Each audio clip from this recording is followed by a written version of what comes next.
tells the story of the world and of our lives.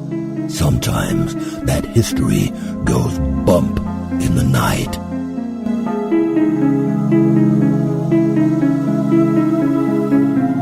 Broadcasting from the center of oddity and the supernatural in Central Florida, it's the History Goes Bump podcast. Hello, you spooktacular people, and welcome to this 17th episode of the History Goes Bump podcast. Ghost Tours for the Theater of the Mind. I am your host, Diane. And this is Denise. And crikey, we're going to go down under. Yes, we are. You going to make fun of my accent again? I guess that's all I need to know. No. This evening, we are going down to Australia. As we talked about on the last podcast, we wanted to leave the continent of North America, and we're going to make a huge leap. We're going to talk about the quarantine station down there in Sydney, Australia. Apparently, it's one of the most haunted locations on Australia. That's what I hear. So we're looking forward to sharing that history with you. But before we get into that, of course, we want to invite you to check out our website, historygoesbump.com. It's got everything you could want to know about the podcast, from the places you can listen to it to how you can donate to the show. You can shop at our Emporium. You can check out our blog. And on the homepage, we have the last 10 episodes up there. And we have an archives page as well for any of the past shows. Or you can subscribe to us at various podcatchers. And as always, we would also like to invite you all to join the Spectacular Crew page on Facebook.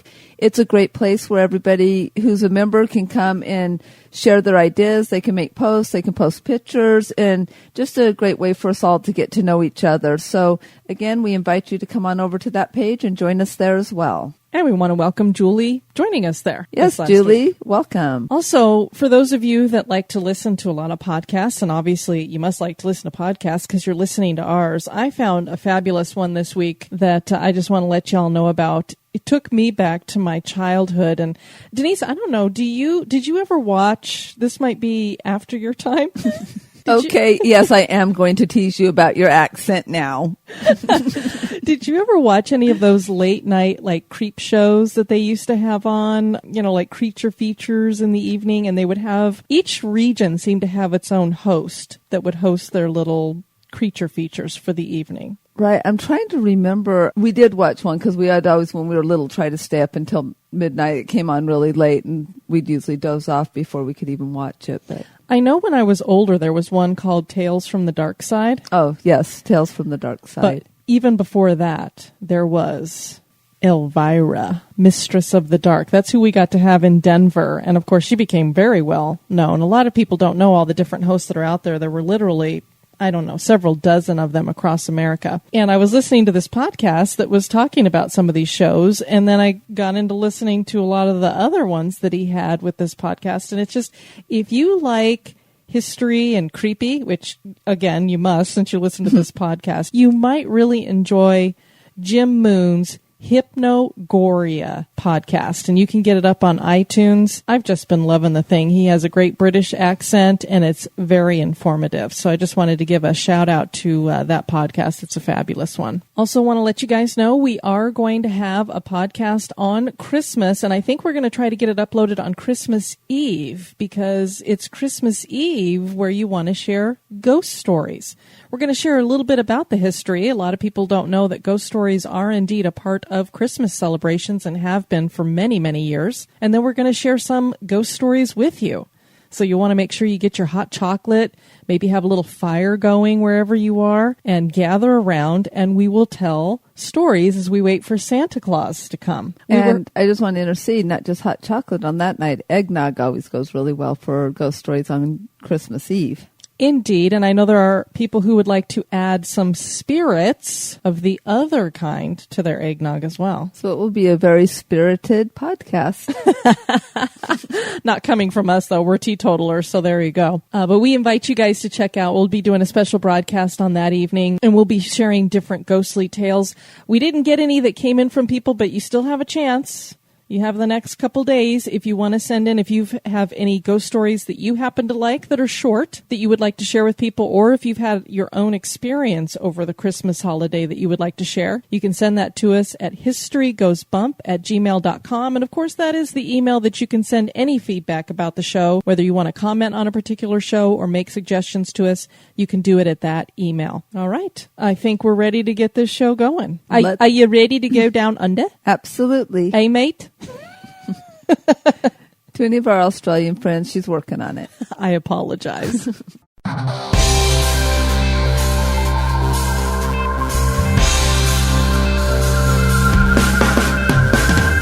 If you would like to support the show, please visit our Patreon page at patreon.com/History Goes Bump. Or perhaps you just want to make a one-time donation. Click the donate button on our website at historygoesbump.com.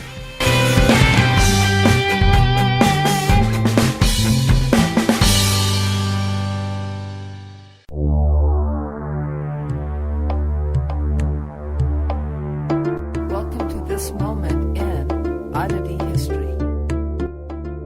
Jainism is an Indian religion that practices abstaining from worldly pleasures and believes in nonviolence. It is also a religion that carries on a very odd annual ritual known as Santhara. Santhara is a ritual several hundred Jains dedicate themselves to each year that requires the participant to fast to death. It is believed that this practice is the ultimate way to die with good karma. This ritual is not only for Jain monks, but for any Jain who decides they want to do this, and many of those people are perfectly healthy. The numbers have been increasing in the last decade. The participating Jain gradually gives up solid and liquid nourishment as he or she gives up worldly attachments and makes peace with death. Spectators gather in the last days of those who are practicing Santhara to support and glorify them and watch them pass out of this life. The longest any participant has managed to survive is 87 days. The practice is controversial as many consider it to be suicide. Regardless of whether one sees the ritual as suicide or not, there is no doubt that such a practice is indeed odd.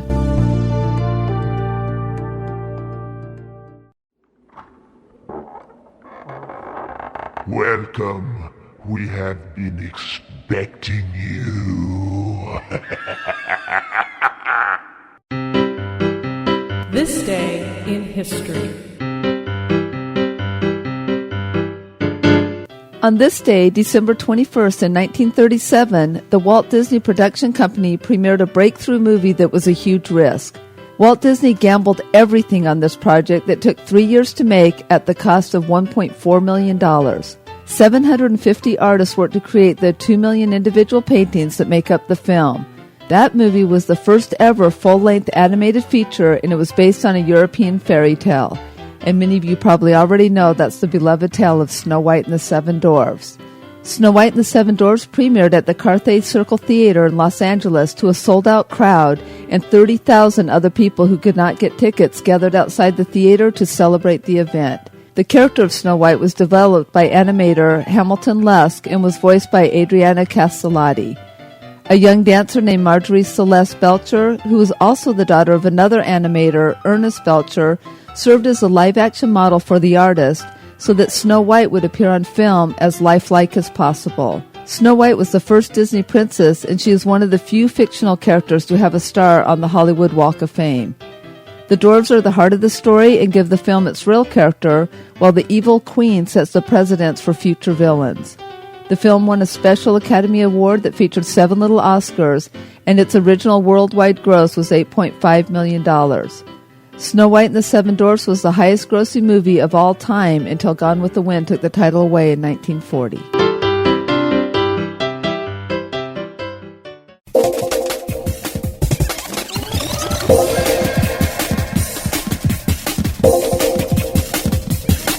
The History Goes Bump podcast. Quarantine Station is a heritage site located in Manly, which is a suburb of Sydney in Australia that holds much historical significance for the country. The place was used as a quarantine station from 1833 until 1983. There is much more than history to this site, though. This site is reportedly one of the most haunted locations in all of Australia. Ooh, another one of those places. One of the most haunted, but this is the most haunted with accented ghosts. That would be awesome. Have you heard the ghosts? Did they have an accent?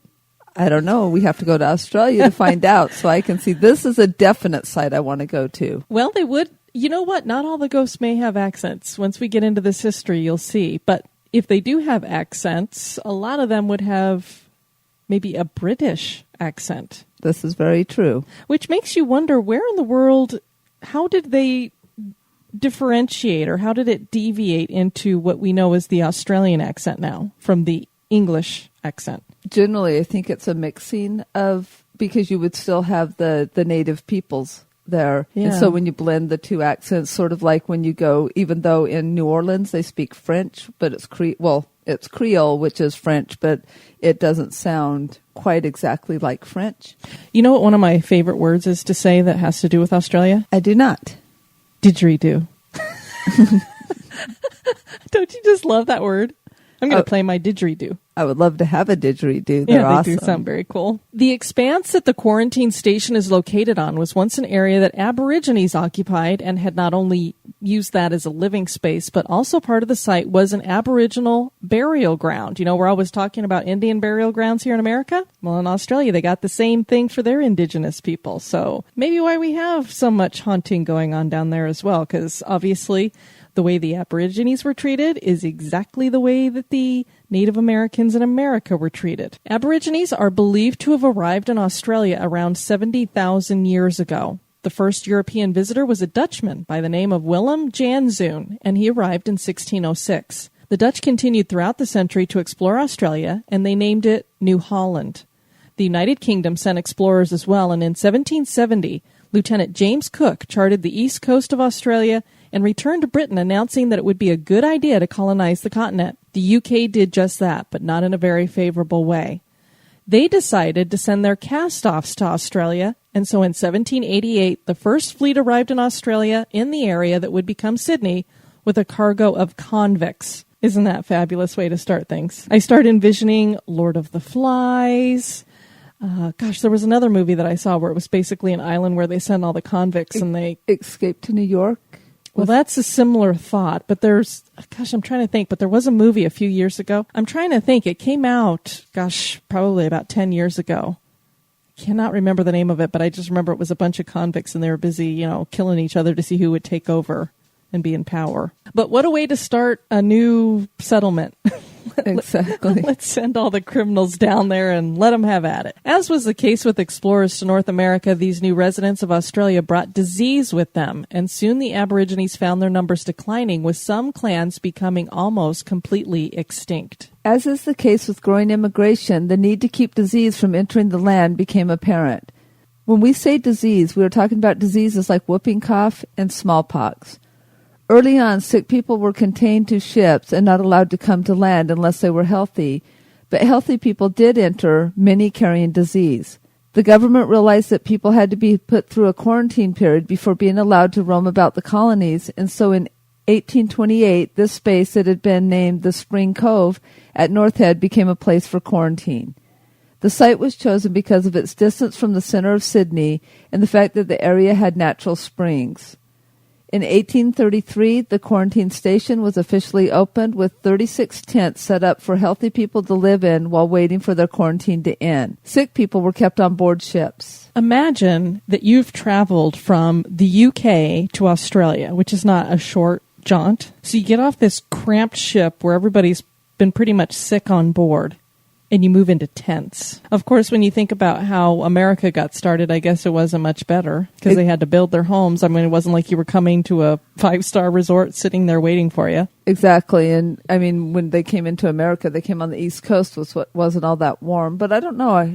Some of our Australian friends will have to let us know. I think it gets pretty cold in Australia, but I don't know if it's quite the temperatures that we get here in the United States. Yeah, I'm not sure, and I don't know. This would be in the Sydney area. So I would think it wouldn't get quite as chilly. In 1838, several buildings were built to replace the tents, and stone markers were set up to mark the boundaries of the site. Quarantines were long, and conditions were miserable. I think I read that they lasted at least 7 weeks, some of them up to 11 weeks long for a quarantine. Ugh. People who died on the ships and in quarantine were buried at the quarantine beach. By 1840, the crowding at the station had become abhorrent, with 4 children to a bed. A resident superintendent was appointed to help make the conditions livable. In 1844, a woman by the name of Louise Ann Meredith wrote in an eyewitness account, quote, "Near the north head is the quarantine ground, off which one unlucky vessel was moored when we passed. And on the brow of the cliff, a few tombstones indicate the burial place of those unhappy exiles who die during the time of ordeal, and those whose golden dreams of the far-sought land of promise lead but to a lone and desolate grave on its storm-beaten shore." End quote. In 1847, the station was expanded to include kitchens, bathrooms, and a hospital, but the area was still only equipped to handle less than 200 people. Most ships would arrive with 1,000 people. In the 1850s, the station was again expanded, but by the 1860s, immigration had drastically slowed down and the station stopped being maintained. This proved to be disastrous when a smallpox epidemic hit Sydney, forcing the quarantine of large numbers of residents in 1881. A royal commission was formed and the station was drastically upgraded. At about this same time, medical discoveries informed us that there was a connection between cleanliness and disease, and so measures were implemented at the station to improve cleanliness. And to think, to this day, they're still always telling us, wash your hands. Exactly. And I just was thinking, I'm wondering halfway if part of the death and sickness that happened in quarantine wasn't that people were already sick and so the quarantine showed that they were sick, but that people didn't get sick in quarantine with the overcrowding and probably the filth. Oh, exactly. I think that's probably where a lot of the disease came from. They probably picked up other stuff other than what they might have. Let's say the ship comes in with typhus. Mm-hmm. But I bet there were people who were in those tents that died of, say, smallpox or something. Or there's all different kinds of diseases that you can get just from bacteria, just from uncleanliness. Right. The brick buildings that are part of the quarantine station to this day were built in the early 1900s. The station was able to accommodate 1,200 people at a time at that point, and the Commonwealth government had taken over operations. Everything was good until the influenza pandemic of 1918. The facility was overstretched, and 5 of the nursing staff there died of the flu, along with many people. After 1919, things improved once again, and only 2 deaths occurred at the station after that year. The quarantine station saw less and less use, and by the 1970s, it was mostly being used to fumigate cargoes. In 1984, the quarantine station became part of the Sydney Harbour National Park, and a conference and function center was added. The National Parks and Wildlife Service maintains the site, but private funding has had to be used to help prevent the station from falling into complete disrepair. Quarantine Station now features Q Station, a hotel with magnificent views, suites and cottages. Weddings and conferences are held here. There are numerous tours as well that feature history tours and ghost tours, and educational programs are offered. Any location that's been around as long as the quarantine station and been the location of not only Aboriginal burial grounds, but also the place where numerous deaths have occurred in less than stellar conditions, has the possibility of paranormal activity. The station has been featured on numerous TV shows, including Ghost Hunters International. Stories of supernatural activity date back to the start of the station. Some of the earliest stories were reported by nurses on night shift, who would see ghosts that appeared to be what they described as Chinamen with long ponytails. Lights would be turned on in unoccupied areas of the hospital as well. Shadow people have been seen on several occasions. A young blonde girl's spirit has been experienced by tourists on many occasions. She reportedly holds people's hands with her icy grip and leads them around the site.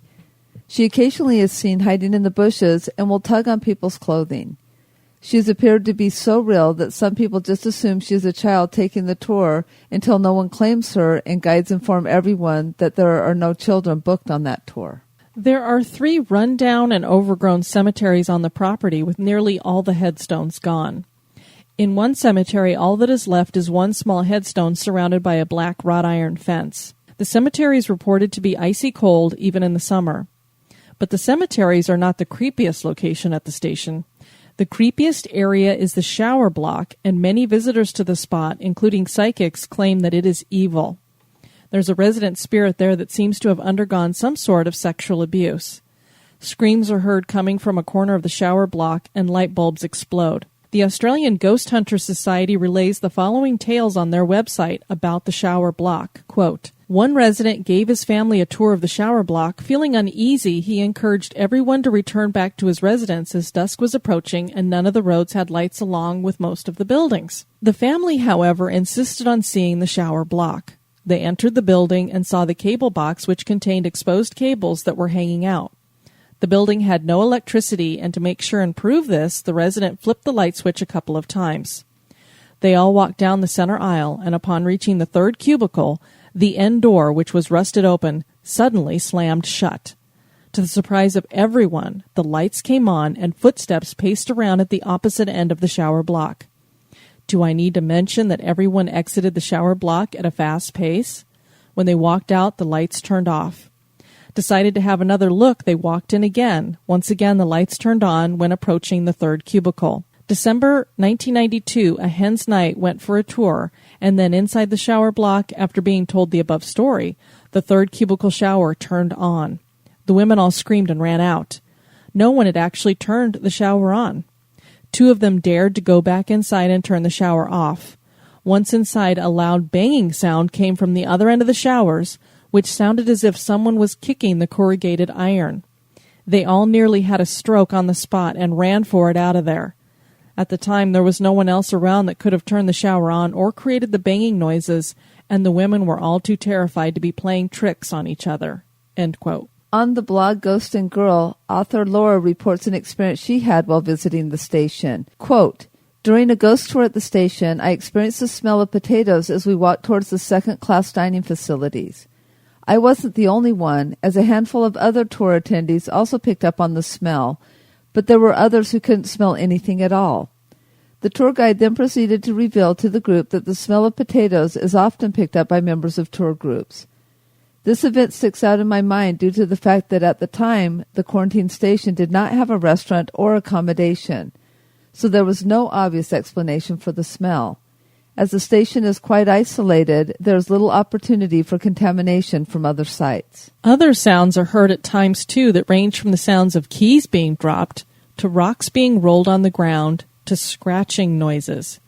People are touched, and many get that feeling that they are being watched. Sonia details the following personal experience on her blog, Life, Love, and Hiccups, and there is a photo that accompanies this blog post as well, so you might want to check it out. Quote, "In the caretaker's cottage apparently resides the ghost of Sam. According to mediums, Sam is a poltergeist who, along with the ability to move things, pushes and even knocks people over, and manipulates the temperature from hot to icy cold breezes. Sam is also a cranky soul who doesn't like people nosing around his cottage. Despite being told this, we still nervously but respectfully wandered around the dark rooms of the caretaker's cottage in the pitch black, our eyes adjusting to the darkness and our senses on high alert.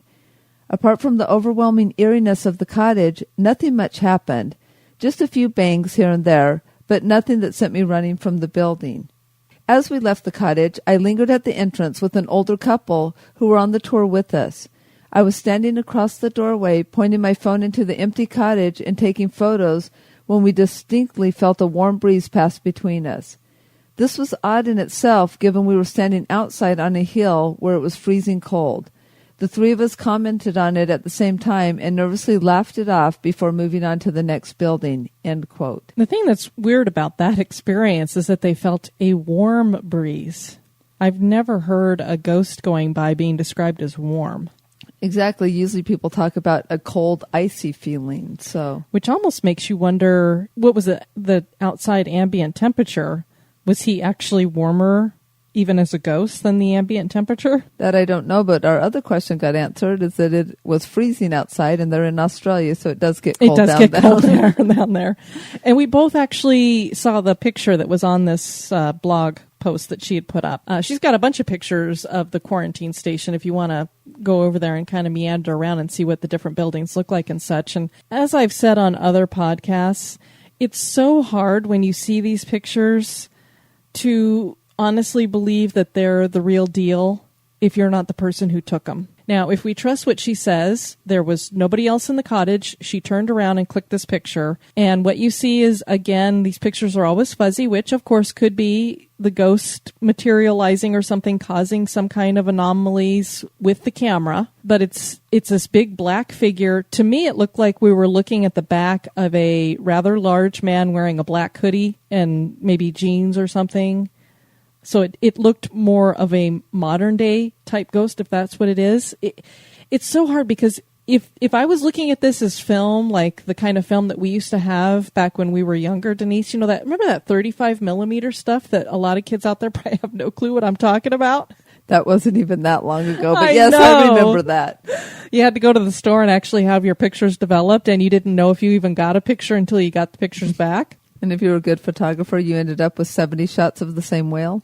I do remember those. Exactly. Or you'd have, for some reason, there'd be 5 pictures in there that were just black, and they'd put the little sticker on them that said, this is the best we could get for you. And you're like, how in the world did it just take a black picture? What happened there? But anyway, back in that time, if I would have seen this picture, I would have said it was a double exposure. I mean, what I really want to see, the prize would be a perfectly clear picture where you can see through whatever this entity is. And even then, I would still wonder if it's some kind of double exposure. But if we take her word for it, it's an incredible picture that she took. Exactly. And it's funny when you were just talking modern time ghosts, I was like, what do you mean, black hoodie? Wouldn't that be the parachute pants we've been looking for? That's going to be our modern ghost. That's going to be the first ghost we see. Now I want to know the history of hoodies. When did they first start on the scene? That would have been a long time ago. Probably. Maybe 60s? Yeah, or who knows if they even had something similar even before that. Maybe one of our fabulous listeners will look it up and let us know in an email. The really interesting thing about this whole thing, too, is how much this reminds us of our own Ellis Island. Is if we've been going through the history, it's so much like where our immigrants came into Ellis Island. And so I'd be interested in maybe looking up Ellis Island and seeing if there's hauntings there. That is a great point that you make, Denise. This basically would be Australia's Ellis Island. Mm-hmm. And I already know the answer to that question. It is incredibly haunted. And there's actually a couple of buildings I just heard. I think it might have been one of the history podcasts I listened to. They did the history of Ellis Island. And it was a lot of the same kind of conditions. People cramped into these buildings because Ellis Island is not that big. And I'm trying to think. I know there was one wing where they had sick people would go into that building. And I believe it's not even open to this day. And I've been out there, but I don't remember because I was there for a different, I wanted to see the statue. And I wish I could remember because it was a podcast I heard a while ago, and I can't remember if they said they had just opened where the people had been kept that were sick or if they hadn't. But I remember somebody had gone through and the conditions were still pretty deplorable, but it's definitely haunted as well. I think I'm feeling a brewing of a future podcast right now. Just saying. I have no doubt that Ellis Island will be done. Hey, we're going to be doing this for years to come, so we're going to cover it all. Yep, so you guys can listen to us when we have little creaky voices and we're like little 80-year-old ladies. We don't have our dentures in, and I say, hello, everybody. Welcome to the History Goes Bump podcast. Oh, my. So, coming back to our podcast for tonight, the Quarantine Station provided a very needed service many years ago. The Q Station provides a wonderful service today by giving people a chance to get away from it all for a little rest and relaxation and fine dining. Is it possible that the station is still providing a service and accommodation for those that have already departed from this plane of existence? Is the Quarantine Station haunted? That is for you to decide. Well, I know I'd love to take a trip down there. Done. I have been wanting to go to Australia since forever. Yeah, my only issue with going down there is if you go to Australia, you got to do New Zealand too. Since you're down there, you might as well do them both. So you got to take a lot of time off. And you know how I love to fly. It's not that bad. And we'll have to stay down there long enough, though, for you to acclimate, because there's no way I could go to Australia and not look up my Taekwondo brothers and sisters. They always come up here, so we'd have to have a little Taekwondo time, vacation time. So we'll be down there long enough for you to be okay. It won't be that close to flying. All right. Well, we are coming into a brand new year. We have a lot of goals that we have set up for the podcast. We want to get some more people listening. Obviously, that's the number one thing. You can help us with that by sharing the show, spreading it around on your different social media. If you like it, share it. We'd love to have you do that. Also, tell people about the fan page, and definitely invite people and yourself to come over to the Spooktacular Crew group page on Facebook. That way we can start sharing some more things with each other.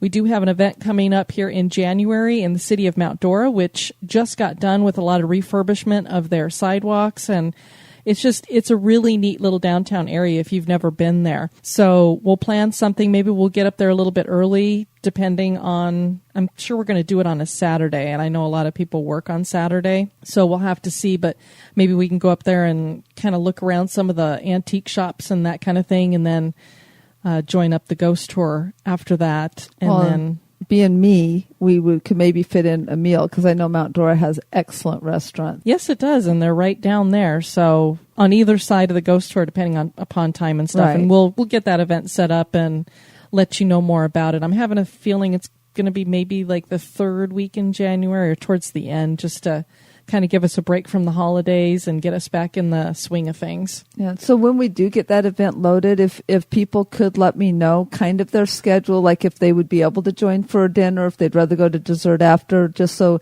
as I'm planning the event, I want to do our meetup before or after to the gist of the majority, so that we can get as many people doing that part of it as well. So if you are in the Central Florida area or will be in the Central Florida area in January, we'd love to have you join us for that. Well, we'll probably wish this to you on the next podcast, but if you don't listen to that one, we want to wish you all a very Merry Christmas. Absolutely. And we definitely are in Hanukkah right now, so happy Hanukkah to those of you that celebrate that. Like our nieces and nephews in Chicago, so I know that they're starting to open. Only our nieces and nephews get Maleficent horns for Hanukkah. You gotta love it. Hey, I love our creepy nieces and nephews. I know you do. And I think quite a few of our nieces and nephews are creepsters. They'll be so glad to hear that. No, I mean, in a good way. Creepy's not bad. Yeah. You call little Leighton Mr. Creepy, and he takes that as a huge compliment. He gets a big smile. That is true. We want to thank you all for joining us for this little trip down under, and we shall see you on the next episode of the History Goes Bump podcast. This has been Diane. And Denise. Y'all take care now. Bye-bye. Be sociable. Drop the chain rattling, neck biting, and shape shifting, and join us on Facebook and Twitter at History Goes Bump. Like the page and follow